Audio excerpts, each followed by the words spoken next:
குருவடி சரணம். யூடியூப் நண்பர்கள் அனைவருக்கும் அடியேனின் அன்பான வணக்கங்கள். நான் உங்கள் குருமணிகண்டன் பேசுகிறேன், பொள்ளாச்சியிலிருந்து. திருக்கணித பஞ்சாங்கத்தின்படி வரக்கூடிய புரட்டாசி மாதம் கன்னி ராசி அன்பர்களுக்கு என்ன மாதிரியான பலன்கள் நடக்க இருக்கு அப்படிங்கிற விஷயத்தை அந்த பதிவில் பார்க்க போகிறோம். பாசிட்டிவ் நெகட்டிவ் ரெண்டுமே பார்த்துடலாம். நெகட்டிவ் ஏதாவது இருக்குது அப்படின்னா அதை எப்படி பாசிட்டிவாக மாற்றிக்கிறது, அதற்குண்டான வழிபாட்டு முறைகள் என்ன, அதை எப்படி செய்யணும் அப்படிங்கிற எல்லா விதமான விவரங்களையும் விரிவாக தெளிவாக டீட்டெயில்டாக நம்ம பார்த்துடலாம். முதல்ல இந்த மாத துவக்கத்தில் என்ன கிரகநிலைகள் உங்களுடைய ராசிக்கு இருக்குது, மேலும் இந்த மாதத்தில் என்னென்ன கிரகங்கள் பயிற்சி ஆகுது, அந்த கிரக பயிற்சியால் ஏற்படக்கூடிய மாற்றங்கள் என்னென்ன, இதன் அடிப்படையில் தான் இந்த பதிவானது பதிவு செய்யப்படுது. ஸோ அப்படி பார்க்கும்போது இந்த மாத துவக்கத்தில் என்ன கிரகநிலைகள் கன்னி ராசிக்கு இருக்குது அப்படின்னு சொல்லி பார்த்துட்டா, ராசிக்குள்ளேயே சூரியனும் புதனும் இணைவு. கன்னி ராசியின் அதிபதியே புதன் பகவான் தான். அந்த புதன் சூரியனோட இணைந்து, அதாவது புத ஆதித்ய யோகத்தில் இருந்து ஆட்சி உச்ச மூல திரிகோண பலத்தோடு இருக்கார். எப்பவுமே கன்னிக்குள்ள புதன் வந்துட்டாருன்னா புதன் முழுக்க முழுக்க பலம் பெற்ற கிரகம். வேற எந்த கிரகத்துக்கும் இந்த அளவுக்கு ஒரு சுபத்தன்மை இல்லை. எப்படின்னா தன்னுடைய வீட்லேயே ஆட்சி, மூல திரிகோணம், உச்ச பலம் மூணுமே ஒரே ராசியில் நடக்கக்கூடிய ஒரு அற்புதமான ஒரு கிரகம் அப்படின்னு பார்த்துட்டா அது புதன் மட்டும்தான். அப்படி உங்களுடைய ராசி அதிபதி ஆட்சி உச்ச மூல திரிகோண பலத்தோடு இருக்கக்கூடிய ஒரு சூழ்நிலை. 2ஆம் இடத்துல செவ்வாய், வாக்குஸ்தானத்தில் செவ்வாய் வர்றது, குடும்பஸ்தானத்தில் செவ்வாய் வர்றது கன்னிக்கு சுத்தமாக ஆகாது. செவ்வாய் எங்கே இருந்தாலுமே கன்னிக்கு ஆகாது. செவ்வாய் இல்லாமல் இருந்தால் கூட சந்தோஷமாக இருப்பாங்க கன்னி அப்படின்ற அளவுக்கு செவ்வாய் கொஞ்சம் நெகட்டிவான பிளானட் தான் கன்னி ராசிக்கு. 2ஆம் இடத்துல குடும்பஸ்தானத்தில் இருக்கார். ஸோ என்ன செய்ய காத்திருக்கு அப்படிங்கிறது நம்ம பார்க்கலாம். அதே போல் ராசிக்கு 6ஆம் இடத்துல ராகு. 6ஆம் இடத்துல ராகு இருக்கலாமா? தாராளமாக இருக்கலாம், ஒன்றும் தப்பே கிடையாது. 7ஆம் இடத்துல சனீஸ்வர பகவான், அதாவது வாழ்க்கை துணையை சொல்லக்கூடிய இடத்துல சனீஸ்வர பகவான் வக்ரம் பெற்று அமர்ந்திருக்கிறாரு. இப்போது கணவன் மனைவி உறவு அப்படிங்கிறதும், நண்பர்களுடைய உறவு அப்படிங்கிறதும், பார்ட்னர்ஷிப் அப்படிங்கிறதும் கொஞ்சம் கேள்விக்குறியாக தான் சமீப காலமாக போயிட்டுருக்கு. சில நேரங்களில் இதற்கு முன்னாடி அவங்கள பற்றி, தன்னுடைய வாழ்க்கை துணையை பற்றி புரிஞ்சுக்காத நபர்கள் இப்போ புரிஞ்சுக்க ஆரம்பிப்பீங்க. அதே போல் ரொம்ப புரிஞ்சுக்கிட்டீங்க அப்படின்னா இப்போ அதுலேருந்து வெளியே வர ஆரம்பிப்பீங்க. ஸோ அந்த மாதிரி கணவன் மனைவி உறவுக்குள்ளே நிறைய சங்கடங்களும் சலிப்புகளும் போகக்கூடிய ஒரு சூழ்நிலையில் தான் இருந்துகிட்ருக்கீங்க. ஸோ அந்த 7ஆம் இடத்துல இருக்கக்கூடிய சனி பகவான், அந்த கண்டகச்சனியாக இருக்கக்கூடிய கிரகம் எல்லா விதத்துலையும் நம்ம தொழில் ரீதியாகவும் சரி எல்லா விஷயத்தையும் நம்ம கொஞ்சம் அப்படியே டவுன் பண்ணுற மாதிரியான ஒரு சூழ்நிலைகள் தான் இருக்குது. ஆனால் அதை எல்லாம் பற்றி பயப்பட வேண்டாம். உங்களுடைய ராசி அதிபதியான புதன் உச்சம் பெறக்கூடிய ஒரு அமைப்பு இருக்கிறதுனால 7.5 சனியாவது, கண்டகச்சனியாவது, அஷ்டமச்சனியாவது யாராக இருந்தாலும் நம்ம பார்த்துக்கலாம். எதுனாலும் நம்மளுக்கு தான் ஃபைனலாக சக்ஸஸ் கிடைக்கும் அப்படின்ற மாதிரியான ஒரு நல்ல ஒரு மைண்ட் செட்டில் இருக்கக்கூடிய ஒரு நாட்களாக இது இருக்கிறதுனால கண்டகச்சனியெல்லாம் உங்களுக்கு ஒன்றுமே பண்ணாது, ஜாலியாக இருக்கலாம். நீங்கள் ராசிக்கு 10ஆம் இடத்துல, அதாவது கர்மஸ்தானத்தில் குரு பகவான், 10ல் ஒரு பாவியாவது இருக்கணும்னு சொல்லுவாங்க. இங்கே குரு சுபகிரகம் போய் உட்கார்ந்துருக்குது. ஆனால் வெளிப்பார்வைக்கு தான் குரு சுபகிரகம். உங்களுடைய ராசிக்கு அவர் பாதகாதிபதி, அவர் போய் 10ல் இருக்கிறது ஏதோ ஒரு வகையில் நன்மையை தான் செய்யுமே தவிர தீமைகளை செய்யாது. ராசிக்கு 12ஆம் இடத்துல கேதுவும் சுக்கிரனும் இணைவு. கேது சுக்கிரன் இணைவு 9ஆம் அதிபதி 12க்கு போகிறது, 2 கூடையர் 12க்கு போகிறது. முதல்ல 2ஆம் அதிபதி கேது கூட இணையக்கூடாது, யாராக இருந்தாலும் சரி. கேது கூட இணைஞ்சிருக்கு இப்போ. ஸோ 10க்கு அஷ்டமாதிபதியான செவ்வாய் 2ஆம் இடத்துல இருக்கிறார். ஸோ இது எல்லா சின்ன சின்ன நெகட்டிவ்களையும் கொடுக்கக்கூடிய ஒரு அமைப்பு தான். சொல்கிறது எல்லாமே கோச்சாரத்தில் கிரகங்களுடைய நகர்வுகளை வச்சுட்டு உங்களுக்கு இதெல்லாம் நடக்கும், இதெல்லாம் நடக்காதுன்னு சொல்கிறோம். உங்களுடைய சுயஜாதகத்தை பொறுத்து பார்க்கும்போது அது முன்ன பின்ன மாறுதல்களுக்கு உட்பட்டதாக இருக்கும். அதை நீங்கள் தெளிவாக புரிஞ்சுக்க வேண்டியது இருக்குது. இது ஒரு கைட்லைன். உங்களுக்கு இந்த மாதம் இப்படி தான் இருக்க போகுது, இந்தந்த விஷயங்கள் இருக்கும், இந்தந்த விஷயங்கள் இருக்காது, எதெல்லாம் கவனமாக இருக்கும், அதெல்லாம் ஈஸியாக பண்ணலாம் அப்படிங்கிற ஒரு கைட்லைன். இதை பிடிச்சிக்கிட்டு உங்களுடைய சூழலுக்கு தகுந்த மாதிரி நீங்கள் அதை அப்படியே சேஞ்ச் பண்ணிட்டீங்கன்னா ரொம்ப ஃப்ரீயாக நீங்கள் இந்த மாதத்தை கடந்து போக முடியும்.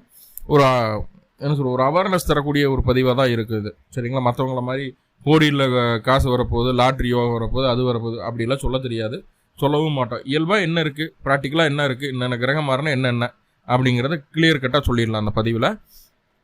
ஸோ இதுதான் இந்த மாத தூக்கத்தில் இருக்கக்கூடிய கிரக நிலைகள். மேலும் இந்த மாதத்தில் என்னென்ன கிரகங்கள் பயிற்சி ஆகுது அப்படின்னு சொல்லி பார்த்துட்டா, சிம்பிளாக சூரியன் உங்களுடைய ராசிக்கு 12ஆம் அதிபதி ராசிக்குள்ளே அமரக்கூடிய ஒரு சூழ்நிலை.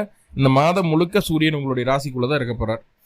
அதே நேரத்தில் புதன் பகவான், உங்களுடைய ராசி அதிபதி புதன் வரக்கூடிய புரட்டாசி மாதம் 16ஆம் தேதி 2/10/2025 அன்னைக்கு உங்களுடைய ராசியிலிருந்து உங்களுடைய ராசிக்கு 2ஆம் இடமான துலா ராசிக்குள்ளே பயிற்சி ஆகிறார்.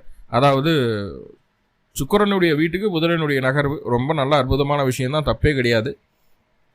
அடுத்ததான் புரட்டாசி மாதம் 23ஆம் தேதி தான் அந்த சுக்கிர பகவான் உங்களுடைய ராசிக்கு 12ஆம் இடத்துலேருந்து ராசிக்குள்ளே வர்றார். ஆக்சுவலாக கன்னிக்குள்ள சுக்கிரன் வருது, கன்னிக்குள்ள சுக்கிரன் வந்தாலே நீச்சம் அப்படின்னு சொல்லுவோம். ஆனால் இங்கே பாருங்க, புதனோட வீட்டில் சுக்கிரனும் சுக்கிரனோட வீட்டில் புதனும் இருக்காங்க. பரிவர்த்தனை யோகம் ஏற்படுது. பரிவர்த்தனை யோகம் ஏற்படுறதுனால இங்கே அந்த நீச்சம் பங்கமாக்கப்படுது. நீச்ச பங்க ராஜயோக அமைப்பில் அந்த சுக்கிரனும் புதனும் இருக்காங்க. ஸோ நிறைய சேஞ்சஸ். சுக்கிரன் புதன் பலமாயிடுச்சு அப்படின்னா கன்னி ராசிக்கு மிதுன ராசிக்கெல்லாம் கொண்டாட்டம் தான். அப்படி கன்னி ராசிக்கு கொண்டாட்டம் அடையக்கூடிய ஒரு காலகட்டங்கள் இது. 2ஆம் இடத்துல இருக்கக்கூடிய செவ்வாயையும் 7ஆம் இடத்துல இருக்கக்கூடிய சனி பகவானையும் சமாளிக்க வேண்டிய ஒரு சூழ்நிலையும் உண்டு. என்ன ஏதுங்கிறத டீட்டெயில்டாக பார்க்கலாம். ஒவ்வொரு கிரகமாக பார்க்கலாம். முதல்ல சூரியன் எதிரால் வரைக்கும் உங்களுடைய ராசிக்கு 12ஆம் இடத்துல அயன செய்யன போக விரயஸ்தானத்தில் இருந்தார். தூக்கம் இல்லாமல் இருந்திருக்கும். அதே நேரத்தில் அது கொஞ்சம் கொஞ்சமாக செலவுகள், மனக்குழப்பங்கள், ஒருத்தரோட காசு கொடுக்கலாமா வேணாமா, கொடுத்தா வருமா வராதா அப்படிங்கிற ஒரு குழப்பம், தேவையில்லாமல் விரைய செலவு ஆகிடுமா, ஏமாத்திடுவாங்களா அப்படின்ற மாதிரி என்ன சின்ன சின்ன குழப்பங்கள்லாம் இருக்கும். ஸோ அதெல்லாம் கடந்து என்ன பண்ணலாம் என்ன பண்ணக்கூடாது அப்படிங்கிற ஒரு கிளாரிட்டிக்கு வரக்கூடிய ஒரு காலகட்டம் அப்படிங்கிறது பார்த்துட்டிங்கன்னா உங்களுக்கு புரட்டாசி மாதம்னே சொல்லிடுவேன். ராசிக்குள்ள சூரியன் ராசி அதிபதியான புதனோட சேர்ந்திருக்கிறார் புதாதித்ய யோகத்தில். என்னதான் சூரியன் விரையாதிபதியாக இருந்தாலும் புதனுக்கு நற்ப கிரகம் தான். சூரியன் 12ஆம் அதிபதியாகி ராசிக்குள் வரும்போது குடும்பத்தில் சுப செலவுகள் ஏற்படுறதுக்கு வாய்ப்புகள் உண்டு. மருத்துவ செலவுகள் குறையும். ஏதோ ஒரு வகையில் செலவு வரும். செலவுக்காக கடன் வாங்க வேண்டிய சூழ்நிலையும் அந்த சூரியன் ஏற்படுத்துவார், இல்லைன்னு சொல்லலை. செலவுகள் வர காத்திருக்கு, தயாராக இருந்துக்குங்க. சரிங்களா? நல்ல நல்ல விஷயங்களுக்கு செலவு பண்ணுங்க. நல்ல விஷயங்களுக்கு செலவு பண்ண யோசிச்சிங்கன்னா அது வேறு ஏதாவது ஒரு வழியில் நம்ம கையிலேருந்து போகிறதுக்கு தான் வாய்ப்பு இருக்குது அப்படிங்கிற மாதிரியான சில விஷயங்களை சொல்லுது. ஸோ நல்லா மைண்டில் உள்வாங்கிக்கிங்க. 2ஆவதா இந்த புதன் என்ன பண்ணுறாரு சார், இந்த சூரியன் என்ன பண்ணுறாரு அப்படின்னு சொல்லி பார்த்துட்டிங்கன்னா, வெளியூர், வெளிமாநில, வெளிநாடு இந்த ஏரியாவில வசிக்கக்கூடிய நபர்கள் தன்னுடைய சொந்த வீட்டுக்கு போகணும்னு நினைப்பீங்க. ஜாதி சனத்தை பார்க்கணும்னு நினைப்பீங்க. குலதெய்வம் கோயிலுக்கு போகணும்னு நினைப்பீங்க. அக்கம் பக்கத்தாரர்கிட்ட சந்தோஷமாக சிரித்து பேசணும்னு நினைப்பீங்க.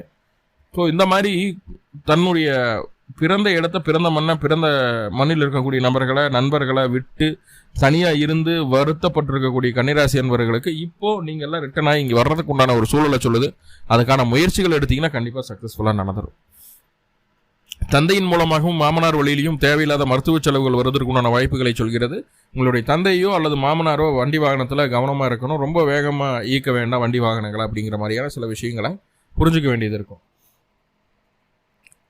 நம்மளுடைய இயல்புக்கு மாறான விஷயம் என்ன அப்படின்னு தெரியுங்களா? நம்ம எப்பவுமே பெக்குலியராக ஒரு தனித்துவமான ஒரு நபர்கள் தான் கன்னி அப்படின்னு சொல்லும்போது. எந்த ஒரு விஷயத்திலும் வியாபார நோக்கம் இருக்கும், எதுலேயுமே ஒரு பாசிட்டிவ் தன்மை இருக்கும். அதே நேரத்தில் சந்தோஷமாக இருந்தாலும் சரி, துக்கமாக இருந்தாலும் சரி, ஒரே மனநிலையோடு இருக்கிற அளவுக்கான பக்குவம் கன்னிகிட்ட இருக்குது. சிறு வயதில் இருக்காது, போக போக அந்த பக்குவம் நல்லபடியாகவே வந்துடும். அதே போல் தவறுன்னு தெரிஞ்சால் நம்ம தட்டி கேட்காம வரமாட்டோம். அந்த மாதிரியான ஒரு கேரக்டர்லாம் நம்மக்கிட்ட இருக்குது அப்படின்னு தான் சொல்லணும். உயர்ந்த எண்ணங்களும் இருக்குது, அதே நேரத்தில் தவறுனா தட்டி கேட்கக்கூடிய மனநிலைமை இருக்குது. அன்புன்னு ஆதரிக்கக்கூடிய தாய் உள்ளமும் இருக்குது கன்னிக்குள்ள. இத்தனை விஷயமும் கன்னிக்குள்ள இருக்குது. அதே போல் கன்னி ராசிக்காரங்களே எப்பவுமே கை ராசிக்காரங்கன்னு சொல்லுவோம். ஸோ இந்த மாதிரியான குணநலங்கள் உங்கள்கிட்ட இருக்கு இல்லையா? அந்த குணநலன்கள் கூட இப்போ என்ன ஆகுது அப்படின்னா ஒரு தலைகணமும் வந்துடுது. முன்னாடி இல்லை கன்னிக்கு, ஆனால் இப்போ இருக்கும். மாதம் முழுக்க நான் தான் பண்ணுவேன், எனக்கு எல்லாமே தெரியும், என்னை விட யாரும் பெட்ரு கிடையாது, பெஸ்ட்டு கிடையாது, எதை செஞ்சாலும் டாப்பாக இருக்கும் அப்படின்ற மாதிரி தன்னுடைய விஷயத்தை தானே சொல்லி புகழ்ந்துக்கிறது அப்படிங்கிறது ஒன்று இருக்கு இல்லையா? தற்புகழ்ச்சி அப்படிங்கிறது, தற்பெருமை அப்படிங்கிறது இப்போ கொஞ்சம் அதிகமாக இருக்கும். இது என்ன ஆகுதுன்னா குடும்ப உறுப்பினர்களுக்கு பிடிக்கிறது இல்லை, கூட இருக்கிறவங்களுக்கு பிடிக்கிறது இல்லை, சொந்த பந்தத்துக்கு பிடிக்கிறது இல்லை, வேலை செய்யக்கூடிய இருக்கிறவங்களுக்கு பிடிக்கிறது இல்லை. அதனால் தவளை தன் வாயாலே கெடும் அப்படின்ற ஒரு விஷயம் இருக்கு இல்லையா? அது மாதிரி இந்த காலகட்டம் தற்புகழ்ச்சியை தவிர்த்துக்குங்க. தேவையில்லாத ஈகோவை குறைச்சிடுங்க. விட்டு கொடுத்து போங்க. அரசாங்க அரசியல் சம்மந்தப்பட்ட நபர்கள் உங்கள் மீது நல்ல ஒரு மதிப்பு மரியாதை வைப்பாங்க. மேலதிகாரிகள் உங்களுக்கு ஆதரவாக இருப்பாங்க, உங்களுடைய சூழலை புரிஞ்சுக்குவாங்க. ஸோ அந்த மாதிரியான அமைப்புகளில் இருக்கிறதுனால சில விஷயங்களை காம்ப்ரமைஸ் பண்ணும்போது இதெல்லாம் நம்மளுக்கு சக்ஸஸ்ஃபுல்லாக சந்தோஷமாக கிடைக்கக்கூடிய ஒரு விஷயமா இருக்குது. சில விஷயங்களை காம்ப்ரமைஸ் பண்ணலை அப்படின்னா கண்டிப்பாக தொந்தரவுகளுக்குள்ளே அது ஆளாக நேரிடும் அப்படிங்கிறதையும் சொல்லுது. நல்லா புரிஞ்சுக்கணும். அடுத்ததாக பார்த்துட்டிங்கன்னா அந்த சூரியன் அப்படின்னு சொல்லக்கூடிய கிரகம் ராசிக்குள்ளேயே இருக்கார். அப்படிங்கும்போது நல்லா புரிஞ்சுக்குங்க. தந்தை தன்னுடைய கருத்தை, மாமனார் தன்னுடைய கருத்தை உங்கள் மண்டக்குள்ளே திணிக்கிறதுக்கு பார்ப்பாங்க. இப்படி செய்ய, அப்படி செய்ய, அதை பண்ணு, இதை பண்ணு, அது வாக்கும் இது வாக்கும் அப்படின்னு ஏதோ ஒரு விஷயத்த மண்டக்குள்ளே திணிக்கிறதுக்கு பார்த்துட்டே இருப்பாங்க. அதை நம்ம இந்த காதில் வாங்கி அந்த காதில் விட்டு சரி சரி சரி சரின்னு கேட்டுடணும். சரி சரின்னு கேட்டுட்டு அடுத்த வேலையை பார்த்துட்டு போயிடணும். அவங்களோட விஷயங்களை கேட்கும்போது தேவையில்லாத அலைச்சலும் மன உளைச்சலும் சில நேரங்களில் வீண் செலவுகளும் தான் வரும். ஆனால் இருந்தாலும் பொண்ணாக இருந்தாலும் அது பொருந்தும். ஸோ பெற்றவங்க வச்சுங்க பெரியவங்க வச்சு கேட்க வேணாம்னு சொல்லல. ஆனால் இப்போதைக்கு அது சாதகமாக இல்லை. செலவுகளையும் அலைச்சலையும் கொடுக்குது. சில நேரங்களில் அதீதமான மண்டகணத்தை கொடுத்துரும். ஸோ அது வேண்டாம் அப்படின்னு சொல்கிறேன். ஓகே.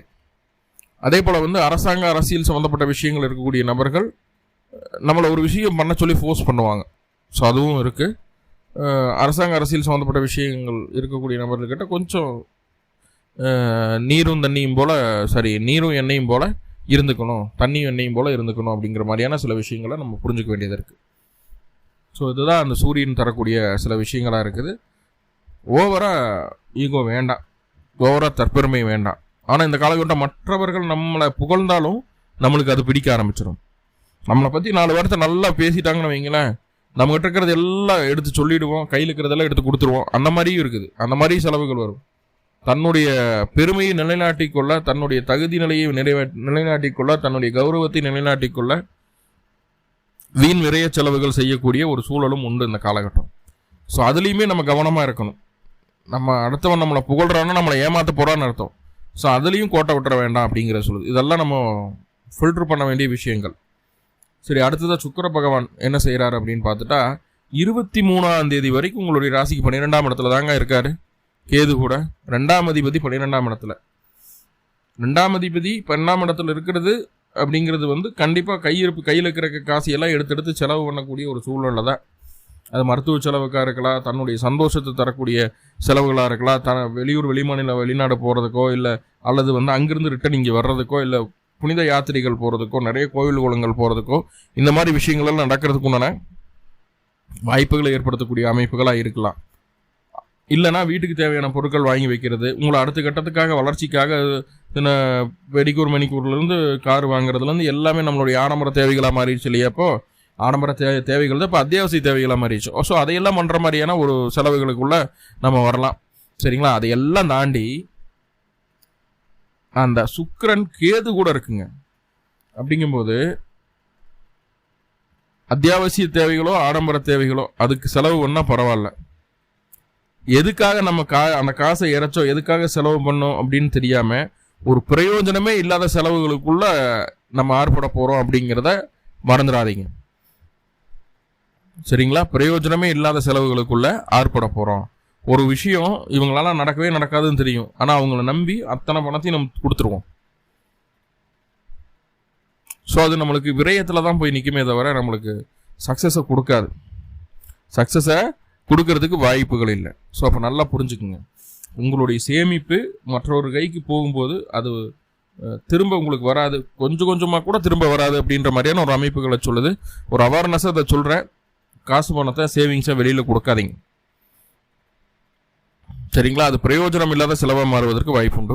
நிறைய பெண்களுக்கு இந்த காலகட்டம் ஹார்மோன் இன்பேலன்ஸ் வரும். வெள்ளைப்படுதல் பிரச்சனையாகட்டும், இல்லை பீரியட் சம்மந்தமான தொந்தரவுகளாகட்டும், யூரினரி இன்ஃபெக்ஷன் ஆகட்டும், இதெல்லாம் அந்த ஹார்மோன் இன்பேலன்ஸ்னால வரக்கூடிய தொந்தரவுகள் வர நிறைய பெண்களுக்கு இந்த காலகட்டம். கர்ப்பப்பையில் கொஞ்சம் ஏதாவது பிரச்சனைகளோ இல்லை வலி ஏற்படுறது, பீரியட் டைமில் ஓவர் பெயின்ஃபுல்லாக இருக்கிறது. ஸோ அதெல்லாம் இந்த மாதம் இருக்குது. கொஞ்சம் ஹெல்த்தையும் கொஞ்சம் பார்த்துக்குங்க. உடல் சூடு அதிகமாகக்கூடிய உணவுகளை எடுக்காமல் இருக்கிறது நல்லது அப்படிங்கிறத நம்ம புரிஞ்சுக்கணும். 23ஆம் தேதிக்கு மேலே அந்த சுக்கிரன் என்ன பண்ணுறாருன்னா உங்கள் ராசிக்குள்ளே வர்றார். ராசிக்குள்ளே சுக்கிரன் நீச்சம். புதன் சுக்கிரனோட வீட்லேயும் சுக்கிரன் புதனோட வீட்லேயும் இருப்பாங்க. இப்போ புதன் சுக்கிரன் பரிவர்த்தனை ஆகும். புதன் சுக்கிரன் பரிவர்த்தனை ஆச்சு அப்படின்னா ஆட்டோமேட்டிக்காக சுக்கிரன் பலமாயிடுவார்.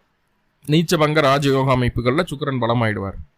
அப்போ அந்த சுக்கிரன் அப்படின்னு சொல்லக்கூடிய கிரகம் பொறுப்புகளையும் பதவிகளையும் அங்கீகாரத்தையும் தன்மதிப்பையும் இழந்த பெயர் புகழ் அந்தஸ்து அனைத்தையும் கொடுக்கக்கூடிய கிரகமாக மாறிடுது. உங்களுக்கு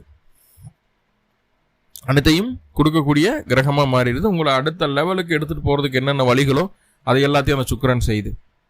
பெண்களால் நல்ல ஆதாயம் உண்டாகுது. பிரிந்த குடும்பம் சேருது. குடும்ப உறவுகள் உங்களுக்கு முழுமையாக சப்போர்ட் பண்ணுறாங்க. இது வரைக்கும் தேவையில்லாத செலவுகளாக செய்துட்டு இருந்தீங்களே, இந்த 23ஆம் தேதிக்கு மேலே என்ன செலவு பண்ணணும், எது செலவு பண்ணக்கூடாது, எது வேணும் எது வேண்டாம், எது சரி எது தப்பு அப்படிங்கிறதெல்லாம் பார்த்து பக்காவாக பிளான் பண்ணி சில விஷயங்களை செய்வீங்க. ஸோ அதெல்லாமே உங்களுக்கு சாதகமான ஒரு நடைமுறை விஷயங்களாக இருக்குது. ஓகே, அடுத்ததாக பாருங்கள், செவ்வாய் அப்படின்னு சொல்லக்கூடிய கிரகம் இந்த மாதம் முழுக்க 2ஆம் இடத்துல தான் இருக்குது. இப்போ 3-8க்கு அதிபதிங்க, அவர் 2ஆம் இடத்துல இருக்கலாமா அப்படின்னு கேட்டால் கண்டிப்பாக இருக்கக்கூடாது. ஆனால் 2ஆம் இடத்துல தான் இருக்கிறார், அந்த மாதம் முழுக்க இருக்கிறார். தேவையற்ற ஆவேசமான, கோபமான, விதண்டாவாதமான பேச்சுக்களை தவிர்க்க வேண்டும். நம்ம பேச்சில் கில்லாடி பேசி எல்லாத்தையும் சாதிச்சிடலாம் அப்படின்னு நினைப்போம். அப்படிலாம் ஒன்றுமே இல்லைன்னு நம்மளை முடக்கிறதுக்கு உண்டான அளவில் சில விஷயங்கள் நடக்கும். குடும்பத்துக்குள்ளே நிறைய குழப்பங்கள், நிறைய கருத்து வேறுபாடுகள் வரும். நம்மளுடைய பேச்சால் தான், கோபமான பேச்சால் தான், அவசரமான பேச்சு, அவசரப்பட்டு பேசிடுவோம். அச்சோ அவசரப்பட்டு இந்த விஷயத்தை சொல்லிட்டோமே, நீ என்ன நடக்க போகுதுன்னு தெரியலையே அப்படின்னு நினைப்போம் இல்லையா? அந்த மாதிரி அவசரப்பட்டு பேசக்கூடிய பேச்சுகள் தான். அப்போ இந்த மாதம் முழுக்கவே பேச்சில் எவ்வளவுக்கு எவ்வளவு நிதானமாக இருக்கிறீங்களோ அந்தளவுக்கு உங்களுக்கு உங்கள் ஃபேமிலி செக்யூர்டாக சேஃபாக இருக்கும். இல்லைனா வீட்டுக்குள்ளே நடக்கக்கூடிய சண்டை வீதிக்கு வந்துடும். கவனமாக இருங்க. முழுக்க முழுக்க காரணம் நீங்கள் தான், உங்களுடைய பேச்சு தான்.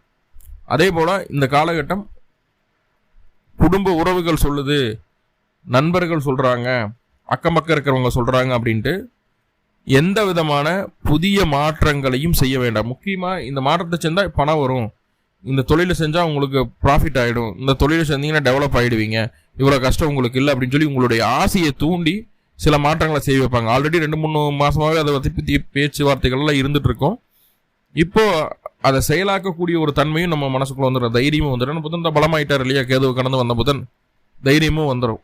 ஸோ இந்த டைம் பீரியடு ரொம்ப ரொம்ப ரொம்ப ரொம்ப ரொம்ப கவனம். அப்போது வளர்ச்சி கிடைக்குது, திடீர் அதிர்ஷ்டம் கிடைக்குது, கோடீஸ்வர யோகம் கிடைக்குது, அது வந்துடும் இது வந்துடும் அப்படி இப்படின்னு எது வந்தாலும் நோ சேஞ்சஸ். எது வரும்னு சொன்னாலும் நீங்கள் எதை பற்றி யோசிக்காதீங்க. எந்த சேஞ்சஸும் இல்லாமல் சிவனேன்னு இருக்கிறது நல்லது, உங்களுக்கும் நல்லது, உங்கள் குடும்ப உறுப்பினர்களுக்கும் ரொம்ப ரொம்ப நல்லது. இல்லைனா அதன் பின்பு வரக்கூடிய அவமானத்தினால, அதன் பின்பு வரக்கூடிய அசிங்கத்தினால நீங்கள் மட்டும் இல்லாமல் உங்கள் குடும்ப உறுப்பினர்களும் சேர்ந்து தலைகுனிவை சந்திக்க நேரிடும். எந்த மாற்றமும் இல்லை, ரொம்ப கவனம். சப்போஸ் உங்களுடைய சுயஜாதகத்தில் செவ்வாயினுடைய தசாபுத்தி அந்தரங்களோ இல்லை செவ்வாய் நட்சத்திரங்களான மிருகஷீரிடம், சித்திரை, அவிட்டத்தில் ஏதாவது கிரகணம் தசாபுத்தி நடத்தினாலும் ரொம்ப ரொம்ப கவனமாக இருங்க. ஓகே, அடுத்ததாக பாருங்கள் வேறு என்ன விஷயங்கள் அப்படின்னு சொல்லி பார்த்துட்டா, புதன் அப்படின்னு சொல்லக்கூடிய உங்களுடைய ராசி அதிபதி முதல் 16 நாட்கள், அதாவது அக்டோபர் மாதம் 2ஆம் தேதி வரைக்கும் உங்கள் ராசிக்குள்ளே தான் இருக்கிறார். உச்ச பலம். What ever it is happened, I can manage அப்படின்ற ஒரு பாசிட்டிவான மனநிலைமை இருக்கும். 16ஆம் தேதி, அதாவது புரட்டாசி 16லேருந்து புரட்டாசி 23 வரைக்கும் அதில் கொஞ்சம் சுணக்கம். முதல் 16 நாட்களுக்கு நல்லா இருக்குது, அதுக்கப்புறம் அந்த 7 நாட்கள் கொஞ்சம் சுணக்கம் ஆயிடுறீங்க, கொஞ்சம் டவுன் ஆயிடுறீங்க. ஏன்னா நம்ம எது செஞ்சாலும் நம்மளுக்கு தடங்களாக வருதோ, எது செஞ்சாலும் நம்மளுக்கு பிரச்சனையாக மாறிடுமோ அப்படிங்கிற ஒரு டெலியூஷன், அந்த கற்பனை மனசுக்குள்ளே இருந்துகிட்டே இருக்குது. அந்த கற்பனை மனசுக்குள்ளே இருந்துகிட்டே இருக்குது. அந்த கற்பனையிலேருந்து வெளியில் வரணும். அது எப்போ வருவீங்கன்னா புரட்டாசி 23க்கு மேலே 9/10/2025 அன்னைக்கு சுக்கிர பயிற்சி ஆகுது. அது சுக்கிரனும் புதனும் பரிவர்த்தனை யோகமானதுக்கப்புறம் அந்த டெலியூஷன் உங்களுக்கு மாறிடுது. அப்போது நம்ம நிதானமாக இருந்தாலே போதுமானது. தப்பாக யோசிச்சிட்டோம், மறுபடியும் இந்த மாதிரி செய்யணும் அப்படின்னு சொல்லி உங்களை பிளானெல்லாம் சேஞ்ச் பண்ணிவிடுவீங்க. சேஞ்ச் பண்ணி அது ஒரு மாற்றத்தை செய்து அதுக்கப்புறம் அதன் வழி நடக்கும்போது நல்ல சக்ஸஸ் உங்களால் பார்க்க முடியுது. இப்போ இந்த மாதம் முழுக்கவே ரொம்ப பவர்ஃபுல்லான பிளானட்டரி பொசிஷன் தான் கன்னிராசிக்கு இருக்குது. இருந்தாலும் குடும்பஸ்தானத்தில் செவ்வாய் இருக்கிறது அந்த அளவுக்கு நன்மை இல்லை. அதே போல் சுக்கிரன் கேதுவு கடந்து வர வரைக்கும் நன்மை இல்லை. அப்படின்னாலும் ரொம்ப பர்டிகுலராக ரொம்ப கவனமாக இருக்க வேண்டிய நாட்கள் அப்படின்னு சொல்லி பார்த்துட்டா அக்டோபர் 2ஆம் தேதியிலேருந்து அக்டோபர் 9ஆம் தேதி வரைக்கும் இந்த காலகட்டம் பொருளாதார ரீதியாக, குடும்ப ரீதியாக, கணவன் மனைவி உறவில் என்ன வேணாலும் நடக்கலாம். மேக்ஸிமம் பாசிட்டிவாக நடக்கிறதுக்கு வாய்ப்புகள் குறைவு. கொஞ்சம் இல்லீகலாக எந்த செயல்பாடு செய்தாலும் அது நம்மளுக்கு பேக் ஃபயர் ஆயிரும் இந்த டைமில் தான். ஸோ அதை மட்டும் கொஞ்சம் கவனமாக இருந்துக்குங்க. எதுவும் நடைமுறைக்கு சாத்தியப்படாத விஷயங்களுக்குள்ள, சட்டத்திற்கு புறமான விஷயங்களுக்குள்ள போயிடாதீங்க. ஒரு எச்சரிக்கையாகவே சொல்லிக்கிறேன். ஓகே, அந்த டைமில் இல்லைன்னா கவனமாக இருங்க. ஓகே, மேக்ஸிமம் அந்த டைமில் ஓவராக வேகமாக வண்டி ஓட்டுறதுலேருந்து கார் ஓட்டுறதுலேருந்து எதுலேயும் எல்லாமே தவிர்த்துக்குங்க. வெளியூர் வெளிமாநில பயணமாக எதுவும் எல்லாமே தவிர்த்துக்குங்க. நீட்டாக ஆஃபீஸ் போங்க, வீட்டுக்கு வாங்க. நீட்டாக பிஸ்னஸ் போங்க, பிஸ்னஸ் பாருங்கள், வீட்டுக்கு வாங்க. புது கமிட்மெண்ட் எதுவும் வேண்டாம். அக்டோபர் 2ஆம் தேதியிலிருந்து அக்டோபர் 9ஆம் தேதி வரைக்கும். ஸோ இது அந்த பிரச்சனைகளை தவிர்த்துக்கிறதுக்கு ஏதாவது வழிபாடு இருக்கான்னா கண்டிப்பாக இருக்குது. காமாட்சி அம்மன் வழிபாடு செய்யணும். நீங்கள் பிறந்த கிழமை அன்னைக்கும் நீங்கள் பிறந்த நட்சத்திரத்தன்னைக்கும் அருகில் இருக்கக்கூடிய காமாட்சி அம்மன் கோயிலுக்கு போயிட்டு காமாட்சிக்கு 2 நெய் தீபம் கொஞ்சம் நல்ல வாசனை மிகுந்த பூக்களை வச்சு வழிபாடு செய்துட்டு வாங்க. கண்டிப்பாக இந்த பிரச்சனைகள்லேருந்து நல்ல நிவர்த்தி கிடைக்கும். ரொம்ப சேஃப் அண்ட் செக்யூர்டாக அந்த மாதத்தை உங்களால் கலந்து விட முடியும். மேலும் உங்களுக்கு எல்லா விதத்திலையும் பொருளாதார ரீதியாக முன்னேற்றமும் உடல் ஆரோக்கியமும் நல்ல மன நிம்மதியும் கிடைக்கணும்னு சொல்லி எல்லாம் வல்ல பரம்பொருளை பிரார்த்தனை பண்ணிட்டு இந்த பதிவை முடிச்சுக்கிறேன். நன்றி நண்பர்களே, நன்றி. வாழ்வளமுடன். திருச்சிற்றம்பலம்.